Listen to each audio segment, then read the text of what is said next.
Halo teman-teman, selamat datang kembali di Rumah Sakit Cepat Waras.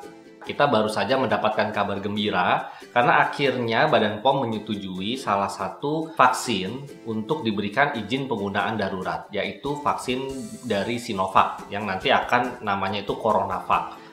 Kita harus bersyukur karena prosesnya panjang, rumit, dan ya saya yakin Badan POM pasti mendapatkan tekanan dari pemerintah gitu ya, karena pemerintah pengennya cepet-cepet nih, karena vaksin ini diharapkan bisa lebih mengendalikan pandemi yang saat ini, aduh jujur udah kacau balau banget deh, angka kasus aktifnya tinggi sekali, positif rate-nya juga tinggi sekali. Masa 1 dari 3 orang yang dites swab PCR positif coba, aduh gawat banget itu, kesannya udah dekat sekali nih virus COVID dengan kita gitu ya, saking banyaknya rumah sakit juga pada penuh.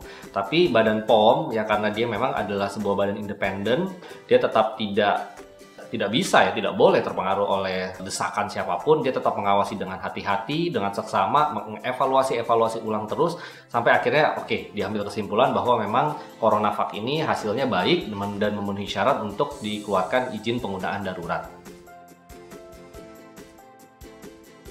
Sampai yang terakhir ini uji klinis fase 3 meskipun baru ya kurang lebih mungkin setengah jalan gitu ya, baru 6 bulan, menyimpulkan bahwa tidak ada efek samping yang berat atau fatal. Dan kenapa saya ini juga cukup yakin kalau ini aman ya, karena isi dari CoronaVac itu adalah vaksin virus yang dimatikan, bukan virus yang dilemahkan. Dan memang dari pengalaman sudah ada beberapa vaksin yang diproduksi dengan bahan virus yang dimatikan itu relatif aman semua, nggak ada kejadian yang sampai ditarik karena ada muncul efek samping berat atau gimana.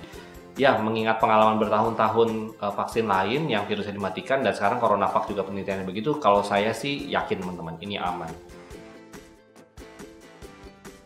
Sobat Waras sekalian, teman-teman tidak perlu khawatir dengan aspek halal atau haramnya dari vaksin ini, karena dari MUI sendiri sudah mengeluarkan pernyataan bahwa vaksin ini halal untuk digunakan bagi umat muslim nantinya.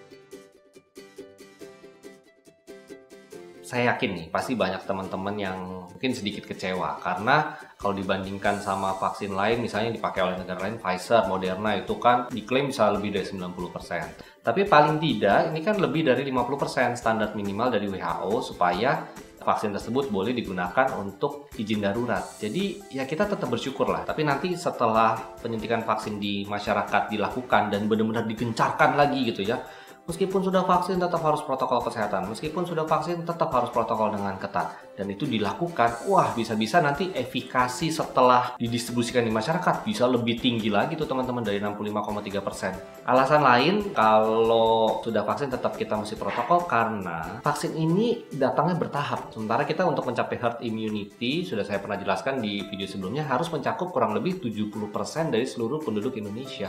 Ini yang baru datang kan baru sekitar 3 juta. Dan gelombang pertama ini tenaga kesehatan dulu, karena kami ini yang di garis depan, yang tiap hari terpaparnya erat ya. Jadi saya terus terang sih udah nggak sabar ya untuk divaksin ya. Karena selama ini hanya mengandalkan perlindungan dari luar saja sama etika menjaga protokol kesehatan. Tapi perlindungan dari dalam nih, antibodinya nggak ada. Siapa yang mau dapat antibodi dengan cara kena COVID duluan? Ya bahaya gitu kan, jadi jangan sampai kena. Nah ini dengan adanya vaksin, kita tanpa perlu terkena COVID, bisa dapat perlindungan antibodi dari dalam. Wah, saya dan seluruh petugas kesehatan yang lain di Indonesia pasti lebih tenang kerjanya.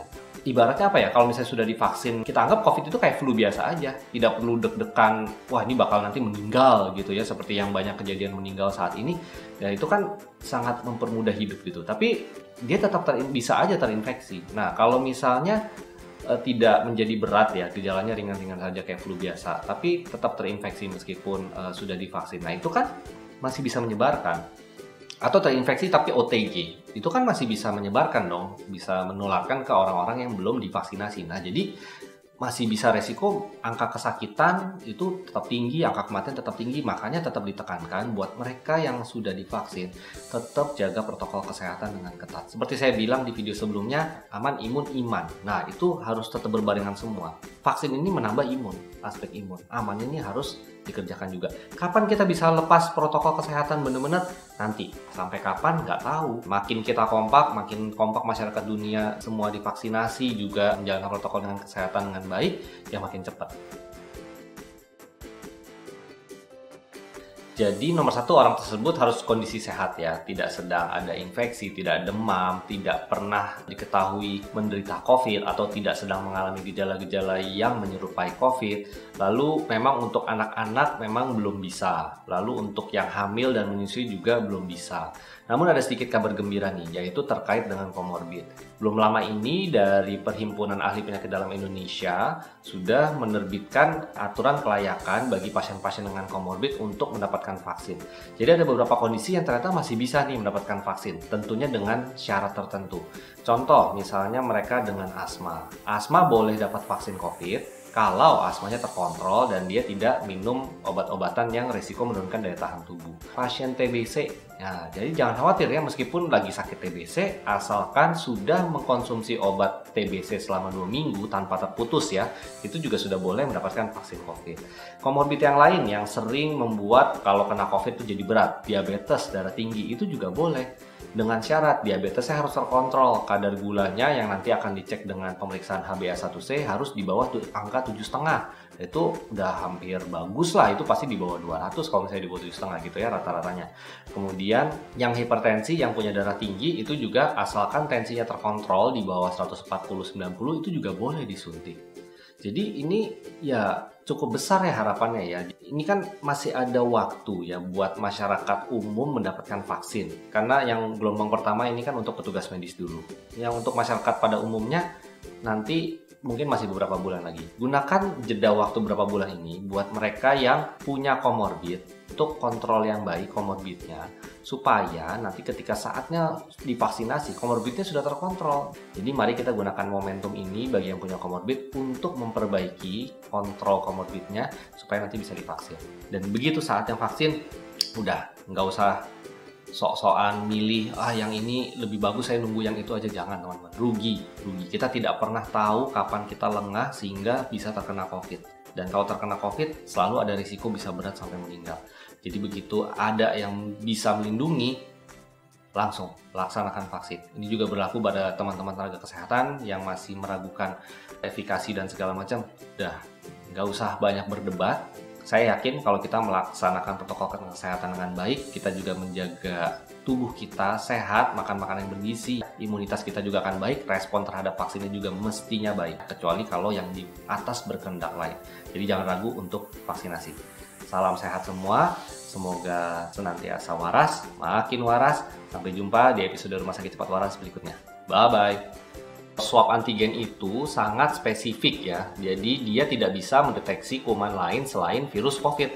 Jadi kalau teman-teman apapun kondisinya, sedang flu, sedang diare, sedang entahlah mungkin dikatakan tifus atau alerginya lagi kumat, atau sedang kurang tidur, sedang menstruasi, sedang hamil, apapun itu, kalau memang tidak ada terinfeksi kuman COVID, virus COVID tidak ada masuk ke dalam tubuhnya, maka swab antigen akan negatif, nggak usah khawatir. Kalau swab antigen teman-teman hasilnya positif atau reaktif, maka dilihat dulu ada bergejala yang sesuai dengan COVID atau tidak ada gejala nih. Kalau misalnya tidak ada gejala, maka sesuai dengan panduan WHO dan Kemenkes yang terbaru, itu disarankan untuk lanjut pemeriksaan swab PCR untuk menegakkan diagnosis apakah memang ini COVID dalam bentuk OTG. Tapi kalau misalnya teman-teman bergejala dan hasil swab antigennya positif, itu sudah bisa dikatakan bahwa teman-teman memang terinfeksi COVID. Ya nanti tinggal dilihat aja, kalau misalnya gejalanya sampai terjadi sesak napas, segera cari pertolongan ya, bahkan kalau perlu dirawat. Tapi kalau misalnya gejalanya hanya ringan-ringan saja, yaitu definisinya tidak ada sesak napas, maka teman-teman tidak perlu dirawat dan cukup melakukan isolasi mandiri. Ya apa, misalnya artis di sinetronnya masih bisa sinetron juga, ya sinetronnya bikin setting udah COVID dong. Jangan seolah-olah sinetron itu kesannya dunia tanpa COVID, ya nggak bisa, nanti dicontoh banyak orang ya.